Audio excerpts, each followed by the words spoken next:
Grand rising to all of the champions in the atmosphere.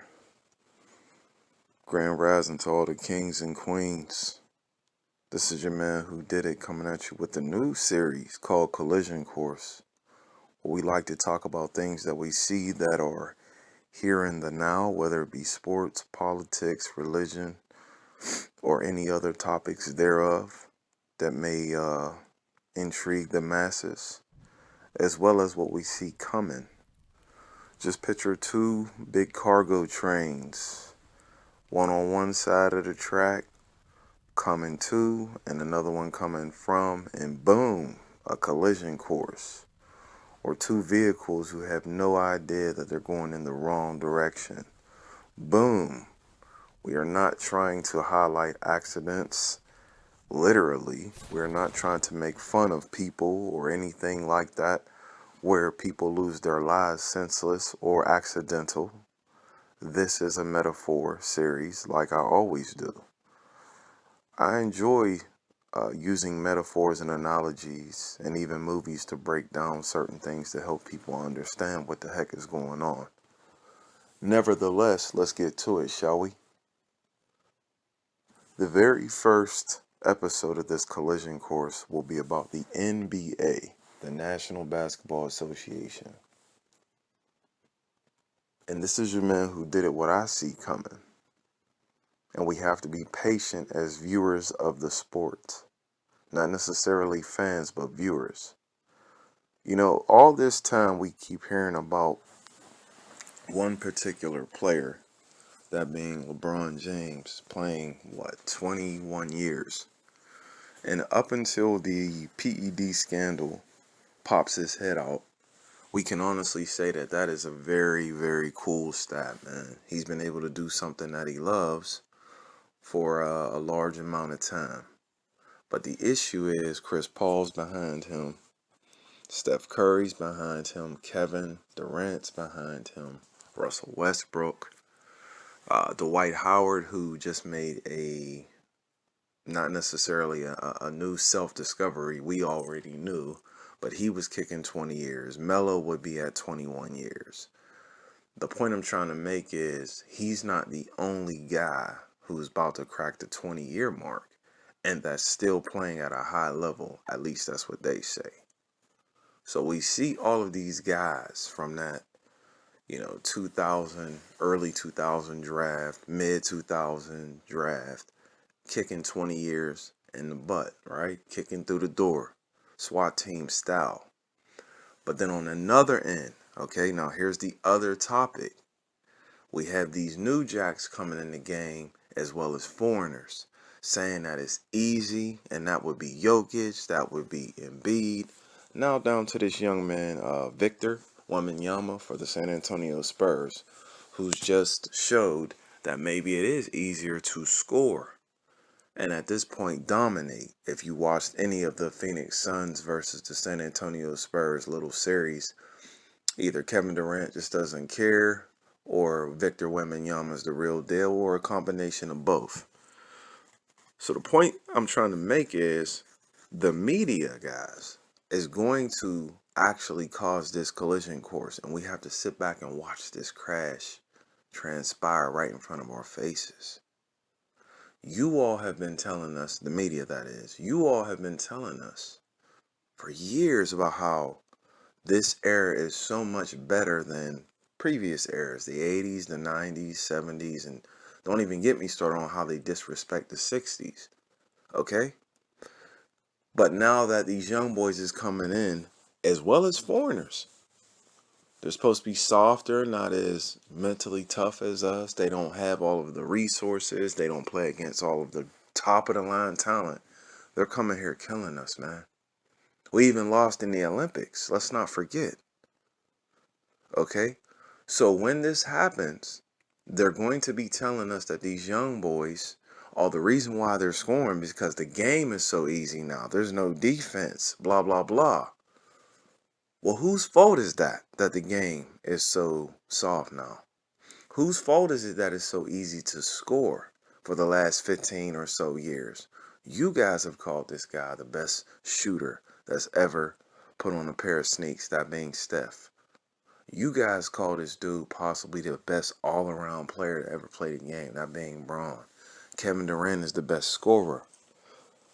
Well, these young guys and foreigners are coming here beating the brakes off of us.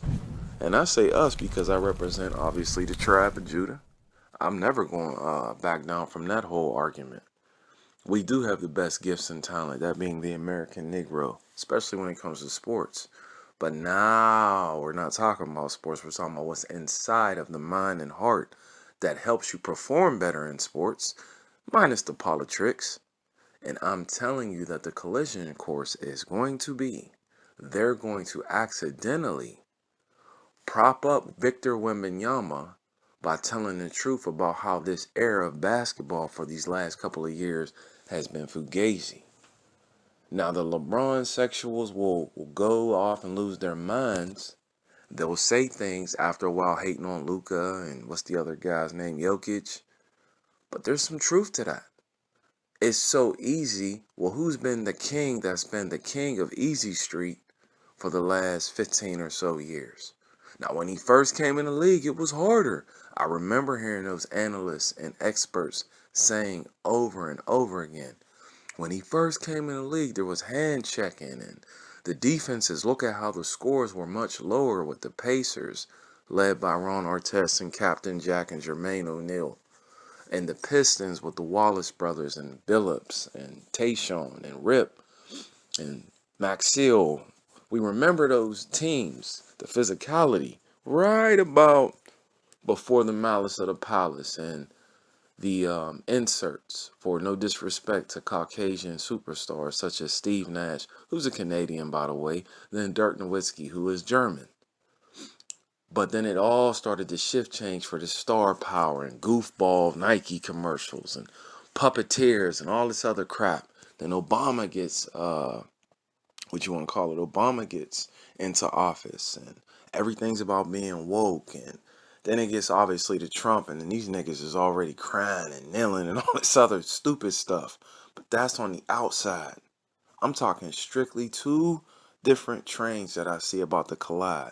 The old school is now Steph. The old school is now Braun and Kevin. And the new school is Tatum, Booker, Ja, Zion, Brandon Ingram. What's these kids coming in for Orlando? Chet Holmgren down at OKC with Shea Alexander. And obviously, like we're talking about, this Victor kid, Victor Wembanyama. They're going to talk about how easy it is to score in one sense. And then you'll have the other sense of these guys trying to hold on to what they think is, well, I mean, the game is just so easy to score now. It's been easy to score. It's been easy to blow by guys and not play defense. It's just these younger guys have come into the league, as well as these foreigners, who are white, by the way, a lot of them, and are killing y'all. So which one is it? Don't even get me started with the Olympics. So instead of rambling, this is just the first part, the very first, I don't know, very first topic where I say this is a collision course, and I advise you all to just watch it play out.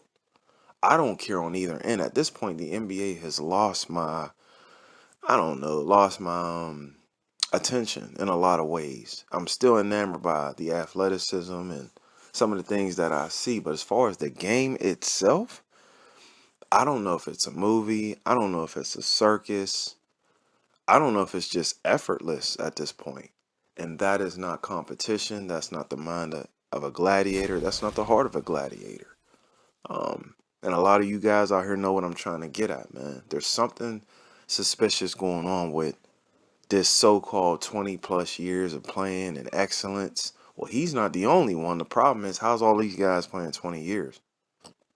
20 years, huh? And then you got all these young boys coming in where they just killing y'all. So which one is it? Something's about to happen where you have a generation of excuse making and propping up and disrespecting the old vanguard.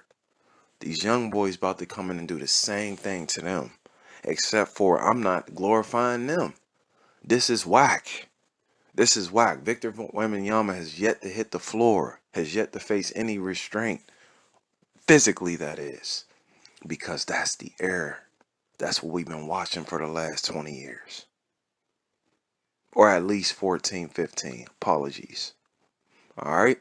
It's your man Who Did It, man, coming at you with a very new series, man, called Collision Course.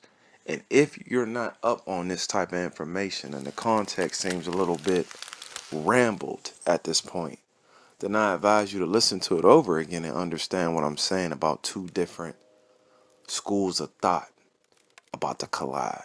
Okay? You all be well. Peace.